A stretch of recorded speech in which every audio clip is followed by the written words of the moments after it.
This is the recipe for Mangodi. Take some ginger and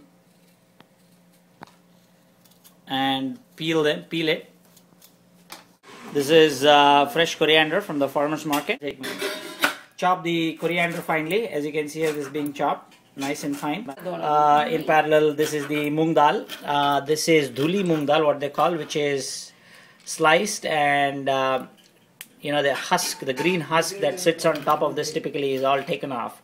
So this has been soaked overnight, and now is ready for making our luscious mangodis. Right now we are, see if we need more, but it should be a good number. The ginger and onion ready here. Now you got to get ready with a couple of tomatoes for the tomato chutney. We also need some chilies that is going to get shredded and going to go into the same paste here. Here we are now shredding the ginger into smaller pieces. This whole combination looks so inviting right here. Chilies and coriander and ginger, reminds garlic. Same approach. Mix the moong dal in a what do you call, food processor or mixer, what you might call it. So we add it in. So make sure, well, don't put in the water, just the moong dal, so that there needs to be some bit of moisture for the mixture to sort of run, but for now we don't need any liquid. Now we are ready to turn on the mixture.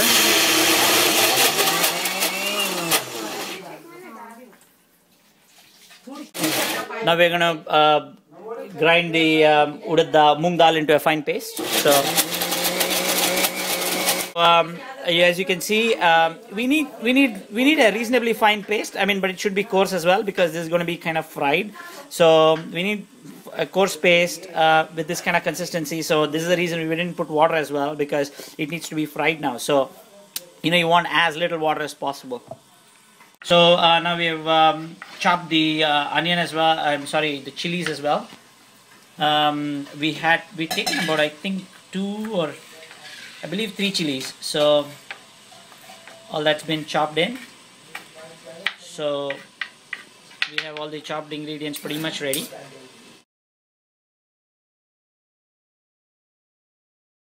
Now we are ready to start on the chutney, right? So it's coriander. Take a bunch of coriander, tomato, goes into the chopper.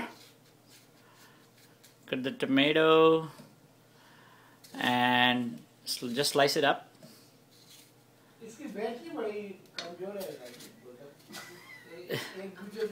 Just put that in, and well, so we have the tomato, the coriander now in here. What else? One chopped chili, one chopped chili, right? Okay, and then half a lemon. These are straight from a home garden of a friend. Wonderful smell. Very unusual for the United States, in fact. Most of the stuff that we get in the supermarkets doesn't have any, sort of the fruit doesn't have any smell at all, but this one is actually very juicy. And so this is the lemon from my friend's garden that we in fact got as a gift. This smell just one. So now we're gonna add some more spices into this. So there goes the salt. Okay, salt, and then that's it. Okay, chutney is ready to be shredded and chopped. So we put that in. Okay, the chutney is almost done, looks like, but we see some couple of pieces of tomato, so we are going to run it on the shredder again. Our chutney is ready. We're going to put that into a nice bowl, and it's ready to go to the table.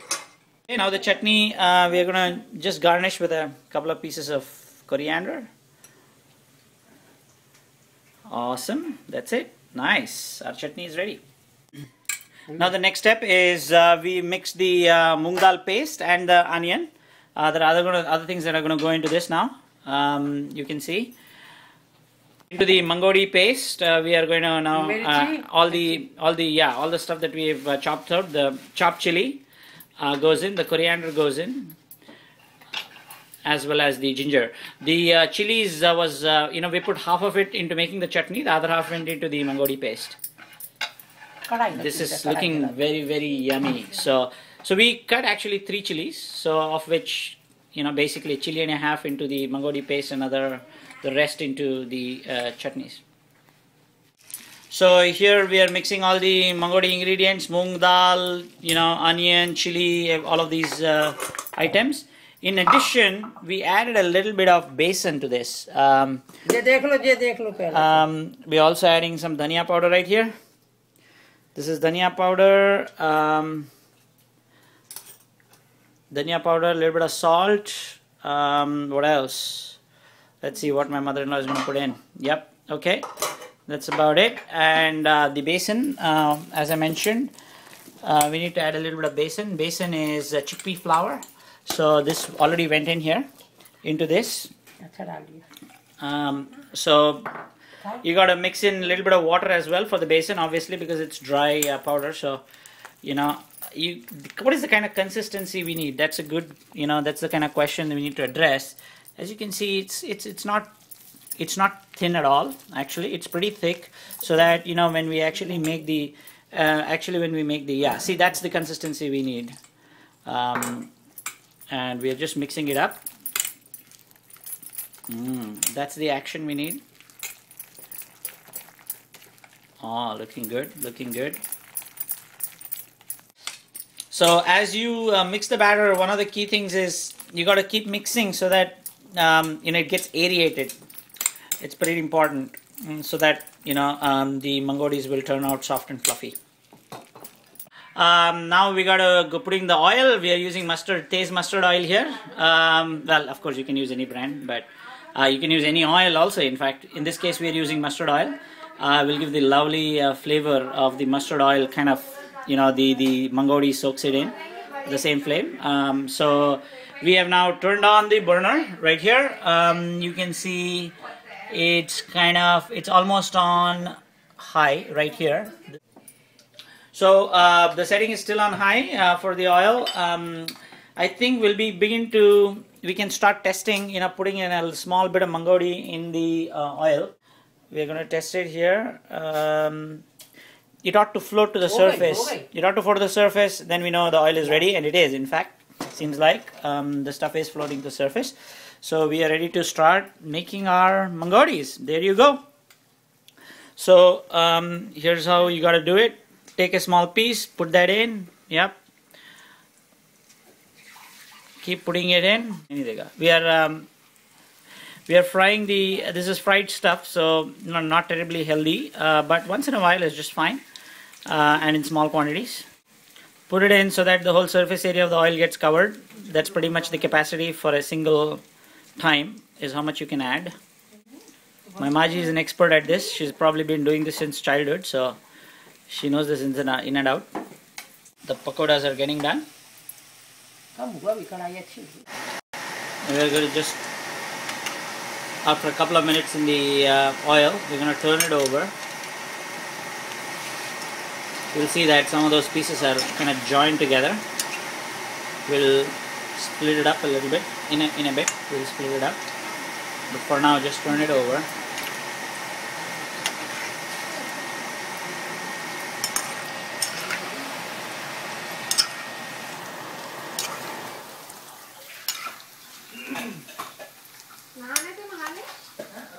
As we are standing in front of this, I can smell the